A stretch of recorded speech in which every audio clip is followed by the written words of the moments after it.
¿Y si te dijera que uno de los casos más aterradores de México no fue obra de un solo asesino, sino de un grupo de mujeres?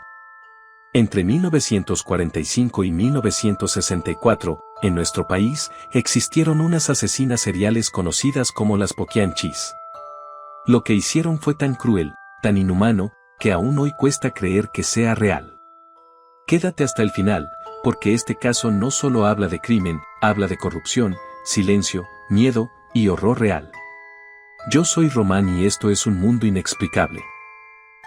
Si te gustan las historias reales que te dejan pensando y te quitan el sueño, suscríbete, dale like y activa la campana, porque aquí, lo inexplicable siempre tiene un lado oscuro. Las Poquianchis, las hermanas asesinas que aterrorizaron México. El caso penal más impactante de México. Las Poquianchis es el nombre con el que se conoció a un grupo femenino de asesinas seriadas mexicanas activas entre 1945 y 1964, principalmente en San Francisco del Rincón, Guanajuato. Esta historia representa uno de los capítulos más oscuros de la criminalidad en México, donde 4 hermanas construyeron un imperio basado en la explotación, la tortura y el asesinato de mujeres jóvenes. El caso de las Poquianchis no solo conmocionó a la sociedad mexicana de la época, sino que también dejó un legado duradero en la cultura popular a través de libros, películas y series de televisión. Los orígenes.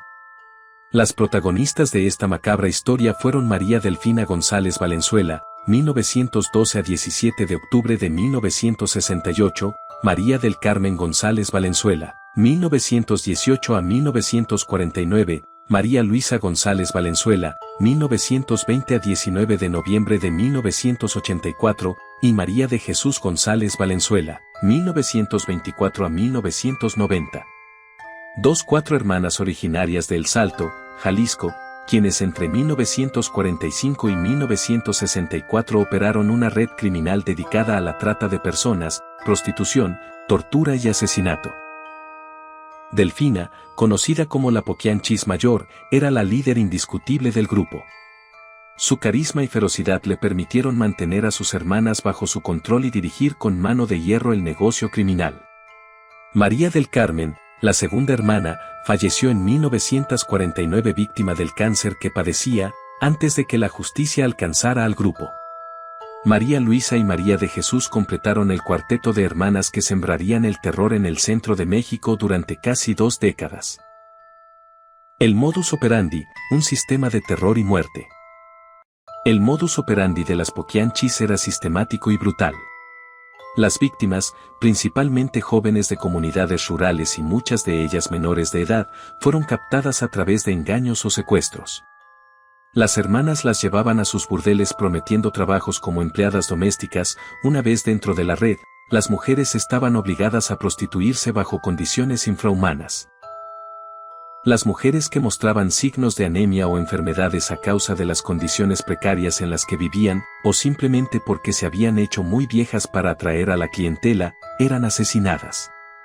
Las víctimas relataron que nunca se les permitía salir de las casas de citas y cuando quedaban embarazadas, se les practicaban abortos. Si los bebés llegaban a nacer, eran asesinados.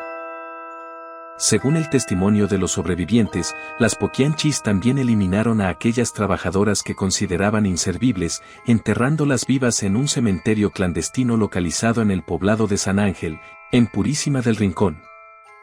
El imperio criminal, Rancho El Ángel y su red. Las actividades criminales de las Poquianchis se extendieron por varias regiones de México. Los principales burdeles se ubicaban en Lagos de Moreno, Jalisco, así como en León, San Francisco del Rincón y Purísima del Rincón, Guanajuato. Sin embargo, el corazón de su operación fue Rancho El Ángel, que compró y se convirtió en el centro de su gran red de prostitución y el sitio de asesinato de al menos 91 personas. Los Poquianchis extendieron su poder gracias a la connivencia de funcionarios y la participación de clientes influyentes, como militares y políticos. Parte de sus ganancias provinieron del robo a clientes adinerados, a quienes también asesinaban si resistían. La corrupción permitió que operaran con impunidad durante años. Los juicios contra ellas expusieron la magnitud de sus crímenes y confirmaron lo que durante años ocultaron gracias a sobornos y vínculos con funcionarios, una de sus estrategias para no enfrentarse con la justicia. El descubrimiento, la fuga que destapó el infierno. Todo terminó en 1964, cuando una joven logró escapar del infierno que vivía en uno de los burdeles y acudió a las autoridades para denunciar lo que estaba ocurriendo. Según los registros, fue una joven llamada Catalina Ortega quien logró escapar y llegó hasta la policía, exhausta y alterada. En la madrugada de un día cualquiera de 1964, el silencio de un rancho a las afueras de León, en México, se quebró cuando este joven logró escapar y denunció la estructura de abusos, desapariciones y complicidades de las Poquianchis. Las tres hermanas fueron detenidas el 12 de enero de 1964 en la misma ciudad, luego de que dos de las víctimas lograron escapar y llegaran hasta la comandancia de la policía, lugar en donde narraron lo que sucedió en aquel lugar apodado como el Poquianchis. Según un artículo del diario La Prensa, al llegar la policía tuvo que contener a la docena de mujeres que estaban cautivas en el lugar, ya que intentaban linchar a las dos hermanas. El juicio y las condenas. Las hermanas González Valenzuela fueron trasladadas al penal de Irapuato, donde enfrentaron un largo proceso legal que incluyó careos e interrogatorios. Al final, Delfina, María de Jesús y María Luisa fueron condenadas a 40 años de prisión por lenocinio, secuestro y homicidio calificado. Después de un largo proceso en el que también testificaron algunas de las víctimas, Delfina y María de Jesús fueron condenadas a 40 años de prisión, mientras que María Luisa recibió una pena de 27 años. Las sentencias alcanzaron el máximo permitido por la ley mexicana en ese entonces. 40 años de prisión, insuficientes para la magnitud de los crímenes cometidos, según expertos citados por medios locales. El fin de las hermanas. María del Carmen fue la primera en morir en 1949, víctima del cáncer que padecía, antes de que la justicia la alcanzara. Delfina, conocida como la Poquianchis Mayor, falleció el 17 de octubre de 1968 a los 56 años, tras sufrir una hemorragia cerebral provocada por el impacto de una cubeta con cemento en su cabeza. María Luisa falleció el 19 de noviembre de 1984, mientras que María de Jesús murió en 1990, ambas después de cumplir parte de sus condenas. El impacto cultural, literatura, cine y televisión. El caso de las Poquianchis trascendió los límites de la noticia roja para convertirse en un fenómeno cultural. El crimen conmocionó a la nación e inspiró adaptaciones en el cine, el teatro y la literatura. Una de las obras más destacadas fue la novela Las Muertas de Jorge Ibargüengoitia, uno de los referentes literarios más leídos en México. En 1976, el director mexicano Felipe Casals llevó al cine la historia con su película Las Poquianchis. También se presentó una ópera cómica titulada Serafina y Arcángeles. Recientemente, en 2025, el director Luis Estrada estrenó la serie Las Muertas en Netflix, reviviendo uno de los capítulos más oscuros de México. La serie sigue a las hermanas Baladro, quienes construyen un imperio de burdeles en México de los años 60, convirtiéndose luego en asesinas despiadadas. El número de víctimas, una cifra aterradora. El número exacto de víctimas de las Poquianchis sigue siendo motivo de debate. Las investigaciones revelaron más de 80 cuerpos y estiman hasta 200 víctimas, consolidando a las Poquianchis como las asesinas seriales más letales del país. Según Wikipedia, las hermanas asesinaron al menos a 91 personas, pero se cree que el número real podría superar las 150 o incluso 200 víctimas. Esta cifra convirtió a las Poquianchis en el grupo de asesinas seriales más prolíficos y letales de la historia criminal de México. Las víctimas, en su mayoría jóvenes provenientes de zonas rurales y con escasos recursos, fueron engañadas con falsas promesas de empleo como sirvientas o costureras. Una vez bajo el control de las hermanas, estaban forzadas a entrar en un ciclo de prostitución, abuso y, finalmente, asesinato. Las condiciones en las que vivían eran infrahumanas. Hacinadas, mal alimentadas y sometidas a violencia constante. Aquellas que enfermaban, quedaban embarazadas o simplemente envejecían y dejaban ser atractivas para los clientes, considerados inservibles, eran eliminadas de manera brutal para no dejar rastro. Los métodos de asesinato eran variados y espantosos. Algunas eran enterradas vivas en fosas comunes, otras eran envenenadas, y muchas morían a causa de abortos mal practicados. Los cuerpos eran desechados en el cementerio clandestino del Rancho El Ángel, un lugar que se convirtió en el símbolo máximo de su crueldad. La investigación forense posterior revelaría la magnitud de la masacre, con restos humanos esparcidos por toda la propiedad. La red de corrupción y complicidad. Uno de los aspectos más escalofriantes del caso de las Poquianchis fue la extensa red de corrupción que les permitió operar durante casi 2 décadas con total impunidad. Su negocio criminal no hubiera sido posible sin la connivencia de autoridades a todos los niveles. Policías, políticos y jueces eran sobornados regularmente para que hicieran la vista gorda ante las denuncias anónimas y las desapariciones que se reportaban en la zona. Los burdeles de las Poquianchis no eran frecuentados solo por hombres comunes. Clientes influyentes, incluidos militares de alto rango, políticos locales y empresarios poderosos, eran asiduos de sus establecimientos. Esta clientela de élite no solo les proveía de protección, sino que también se convirtió en una fuente adicional de ingresos. Las hermanas no dudaban en robar a sus clientes adinerados y, si estos se resistían o descubrían algo, no vacilaban en asesinarlos para silenciarlos. Esta mezcla de poder, dinero y violencia creó un ecosistema perfecto donde el crimen florecía sin obstáculos. La caída del imperio, la denuncia que acabó con todo. El colapso del imperio de las Poquianchis comenzó, como en muchos grandes casos criminales, con un pequeño error que abrió una grieta en su muro de silencio. En enero de 1964, una joven logró escapar de uno de los burdeles de San Francisco del Rincón. Exhausta y aterrorizada, llegó hasta la comandancia de la policía y, con la voz temblorosa, relató el infierno que vivían decenas de mujeres en manos de las hermanas González Valenzuela. Su testimonio fue la chispa que ascendió la pradera. Las autoridades, quizás viendo una oportunidad para actuar ante la presión pública o simplemente porque la evidencia era abrumadora, decidieron intervenir.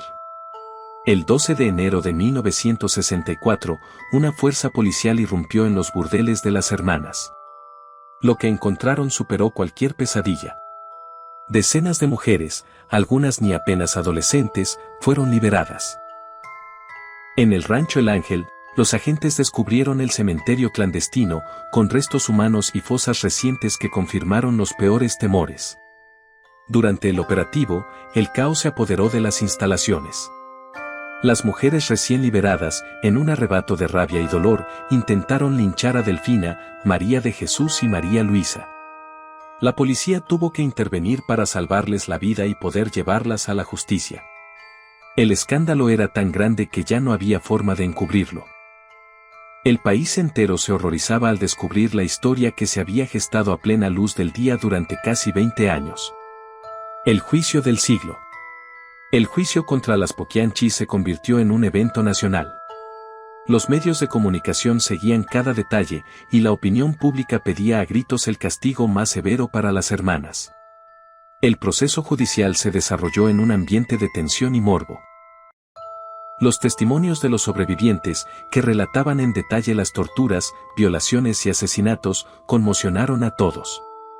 Delfina, la líder carismática y despiadada, intentó manipular a los jueces y al público, negando los cargos y tratando de presentarse como una víctima del sistema. María de Jesús y María Luisa, por su parte, mostraron una actitud más resignada y fría. Los careos entre las acusadas y las víctimas fueron momentos de alta tensión dramática, con llantos, gritos y acusaciones cruzadas. Finalmente, la justicia dictó sentencia. Delfina, María de Jesús y María Luisa fueron condenadas a 40 años de prisión, la pena máxima en ese momento en México, por los delitos de lenocinio, proxenetismo, secuestro y homicidio calificado. Aunque para muchos la sentencia era insuficiente para la magnitud de sus crímenes, la condena simbolizaba el fin de una era de terror y una victoria, aunque tardía, para la justicia. El legado. La historia de las Poquianchis trascendió el ámbito de la nota roja para convertirse en un mito oscuro en el imaginario colectivo mexicano. Su nombre se convirtió en sinónimo de maldad femenina y crueldad extrema. Este impacto tan profundo en la sociedad mexicana generó una rica producción cultural que ha mantenido vivo su recuerdo a través de las décadas. En la literatura, el autor Jorge Ibargüengoitia escribió su aclamada novela Las Muertas 1977, una obra maestra de la sátira negra que, aunque cambiaba los nombres y los detalles, se inspiraba directamente en el caso. Ibargüengoitia no solo narraba los crímenes, sino que profundizaba en la hipocresía social y la corrupción que los hicieron posibles. El cine no se quedó atrás. En 1976, el director Felipe Casals estrenó Las Poquianchis, una película cruda y realista que se convirtió en un clásico del cine mexicano. La película, protagonizada por las actrices de la talla de Diana Bracho, Tina Romero y Ana Ofelia Murguía, retrataba sin tapujos la brutalidad de los crímenes y la decadencia moral de la época. Más recientemente, en 2025, el director Luis Estrada llevó la historia a la plataforma Netflix con la serie Las Muertas, actualizando el relato para una nueva generación y explorando las complejidades psicológicas de las asesinas. El caso también inspiró obras de teatro, canciones y hasta una ópera cómica titulada Serafina y Arcángeles, demostrando la versatilidad y el poder de la historia para ser reinterpretada desde múltiples perspectivas artísticas. Reflexiones finales. ¿Qué nos dice el caso de las Poquianchis? A más de 60 años de su captura, la historia de las Poquianchis sigue levantando preguntas incómodas sobre la naturaleza humana, la sociedad y la justicia. ¿Qué convierte a 4 hermanas en las asesinas seriales más prolíficas de su país? ¿Fue pura maldad, una respuesta a un entorno hostil, o una combinación de ambas? El caso es un espejo que refleja las profundas desigualdades y la violencia de género que han caracterizado a la sociedad mexicana. Las víctimas de las Poquianchis eran, en su inmensa mayoría, mujeres pobres y vulnerables, cuya desaparición no generó alarma ni movilizaba a las autoridades. Su tragedia expone cómo la vida de ciertos sectores de la población se considera prescindible. Además, la corrupción que permitió su largo reinado del terror es un recordatorio de cómo el crimen organizado puede echar raíces profundas cuando las instituciones fallan. La impunidad de la que gozaron durante años es un testimonio elocuente de un sistema roto, donde el dinero y el poder pueden comprar silencio y justicia. Las Poquianchis no son solo monstruos del pasado. Son un símbolo eterno de la capacidad humana para el mal, pero también de la resiliencia de quienes sobrevivieron para contar su historia y de la lucha incansable por la verdad y la justicia. Su historia, aunque macabra y dolorosa, es una pieza fundamental para entender la historia contemporánea de México.